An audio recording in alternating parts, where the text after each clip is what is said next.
Welcome back. If you just joined us, you're watching the news at 10, broadcasting on Channels Television live from Lagos. A reminder of our top stories.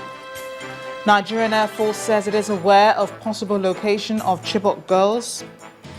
Army frees 275 persons detained on suspicion of involvement in terror activities in Borno State. The Sultan of Sokoto seeks urgent revamping of Nigeria's security architecture, urges quick action to tackle challenge of al-Majiris. And Syrian President Bashar al-Assad vows to retake all parts of the country from rebel forces.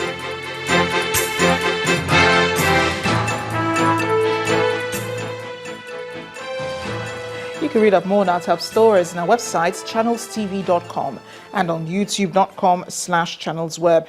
You can also visit m.channelstv.com to view us live on a mobile device and download the Channels TV app for Android, iOS and Windows phones from their respective stores. We encourage you to interact with the Channels Eyewitness feature and the Channels TV app. Now, for those pictures or videos you'd like to share with us, please tap the application on your device, swipe to reveal the Eyewitness menu, and follow the instructions. Airtel, the smartphone network. So let's take a look at some of the pictures you sent into our Eyewitness portal, beginning with this one from Gusau in Zamfara State, showing residents carrying kegs by a river. Our Eyewitness reporter wants government to find lasting solution to water scarcity in the area. Our next picture comes from Akure, the Ondo State capital. It shows cattle taking over the motorway. Our Eyewitness reporter says this is happening for the umpteenth time and wants cattle rearers to be more considerate of other road users. We also have this picture from Ajegunle here in Lagos, showing a refuse truck left unattended to. Our Eyewitness reporter is asking relevant authorities to look into this. We'll end here in Lagos, still in Lekki, showing the ocean flooding the beach in February when it is not yet rainy season. Our Eyewitness reporter wants concerned authorities to do something about it before the rains eventually come.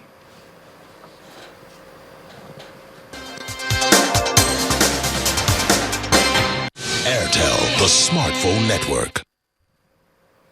Thanks for sending in those pictures. It's time to go now to Abuja, where Linda Kigwe is standing by with more on the news at 10. Hi, Linda. Hello, Amarachi. Thank you for joining us and welcome to Abuja. Now we return to our lead story tonight on the whereabouts of the missing Chibok girls. The revelation by the Nigerian Navy that they may likely still be alive has brought a new dimension to the matter. The Director of Air Force Public Relations, Group Captain Ayodele Famuyiwa, told Channels Television today in an exclusive interview that the Air Force is abstaining from attacking the area to avoid hitting the girls. Now, joining me on the news at 10 is a member of the Bring Back Our Girls campaign group, Bukola Shonibari. Bukola Shonibari, you're welcome to the news at 10. Thank you. Now, as one of those campaigning for the release of the Chibok schoolgirls, what is your reaction to the claims by the Air Force that they have identified the location of the girls? It's a welcome development, especially as it is not the first time we are getting information that the whereabouts of the Chibok girls have been located.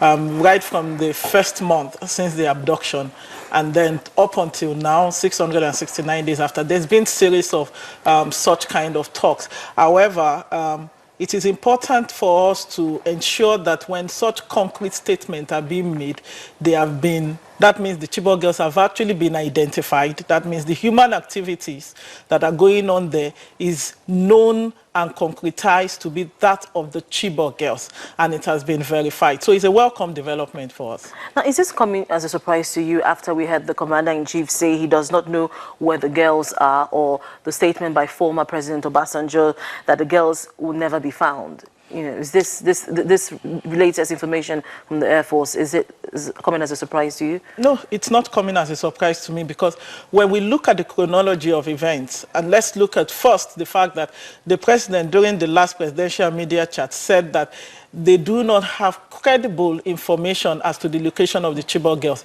It does not say that outrightly we don't know where they are. So perhaps there were conflicting statements. And then immediately after, another major statement was that of President Obasanjo, where he said we should forget about the Chibok girls.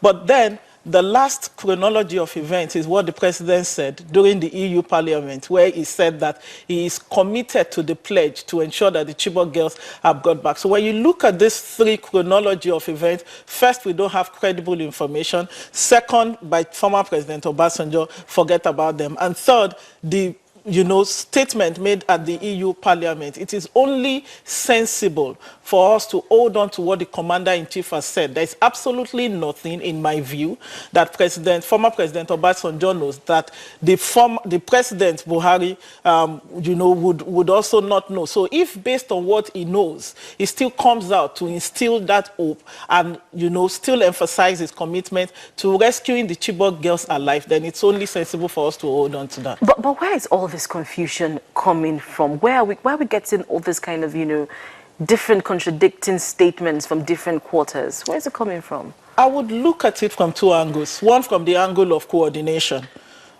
In our service chief entity, let me put it that way, we have three different arms in efforts, in terms of our counterinsurgency. And we know that we are not winning this war against insurgency if the Chibok girls are not brought back. So it is like every entity has critical role to play in ensuring. So I would say that there is need for coordination, within all the stakeholders that are involved in this. So first is the area of coordination, and the second is communication.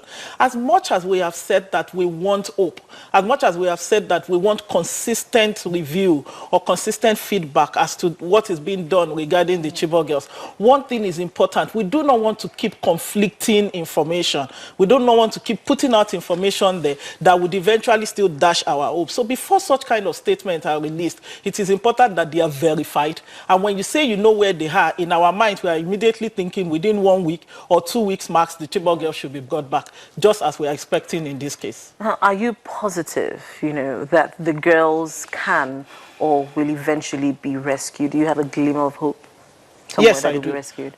As much as our hope has been dashed severally, there's been similar statements, there's been efforts that are yet to yield results.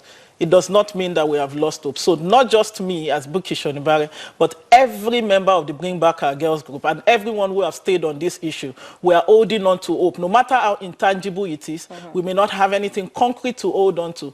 But the fact that this issue is still on the front burner, it means that the Chibok girls will be back very soon, I believe. All right. Thank you so much, Bukola Shonibare, for joining us on the News at 10. Thank you, too. Thank you.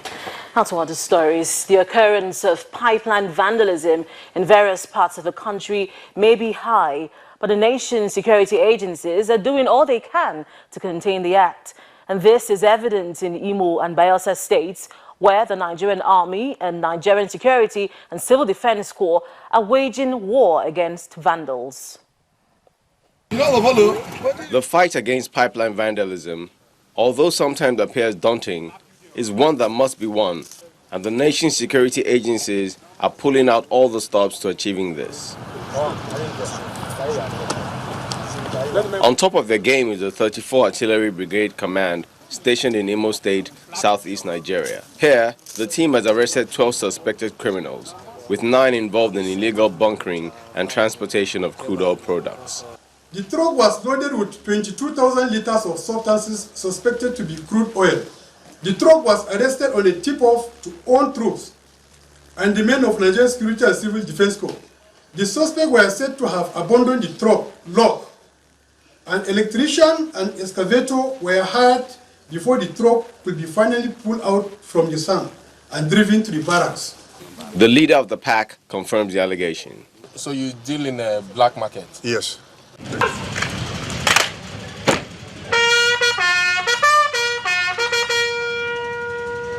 The other state where efforts have been stepped up is Bayelsa, in the South-South region.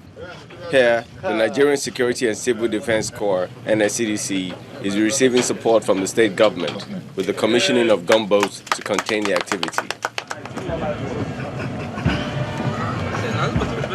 Also, the Corps is looking at issue of technology deployment, whereby we use armed aerial detection surveillance equipment, unmanned own, so that at the end of the whole day, we will have a better coverage of all the pipelines around in these creek areas. So we are looking at more technological development in that field. The state governor, in lending his voice to the cause of the NSCDC, warns that the days of pipeline vandalism are numbered. A number of them are now in custody here. And I want to again use this opportunity to call on misguided youths to refrain from attacking oil installations in Bayelsa. We will not allow it. And I commend the security agencies for the steps and measures they are taking so far. I call for cooperation by all traditional rulers and all community, youth and opinion leaders in our state. The war is not over, as there are still many battles to face. But what will make it worth fighting for is when the will of the troops is galvanized by the authorities that send them into the front lines. A former member of the Rivers State House of Assembly, Mr. Monday Elanya, who represented Ogba Egbema Ndonyi Constituency 1 between 1999 and 2003, has been killed by unknown gunmen in Port Harcourt, the Rivers State capital. Confirming the incident, the police public relations officer in the state, Ahmed Mohammed, told Channels Television that the identity of the deceased was not initially known at the time the incident occurred yesterday. According to him, the late former lawmaker was on his way out of his house when he was accosted by armed men suspected to be robbers. The Rivers State spokesperson earlier explained the incident. And that's all from Abuja. Back to you, Amarachi. Thanks a lot, Linda. Welcome back to Lagos. The Supreme Court has given reasons for upturning the judgment of the River State Governorship Election Petitions Tribunal and that of the Court of Appeal. The Apex Court holds that the tribunal was induced by hearsay evidence raised by the All Progressives Congress and its candidate Takuku Peter's side. The court also explains that the respondent in the appeal failed to substantiate its claims in line with its proof of evidence. It states further that allegations of massive rigging and violence in 23 local government areas were only substantiated in 4 affected areas. Given reasons for upholding the election of Ibukula Mosun of Ogun State, the court says it dismissed the appeal on grounds that it lacked sufficient evidence to back its claims. When the news at 10 returns, equities sustained bullish sentiment all week at the Nigerian Stock Exchange. More in business news. Please stay with us.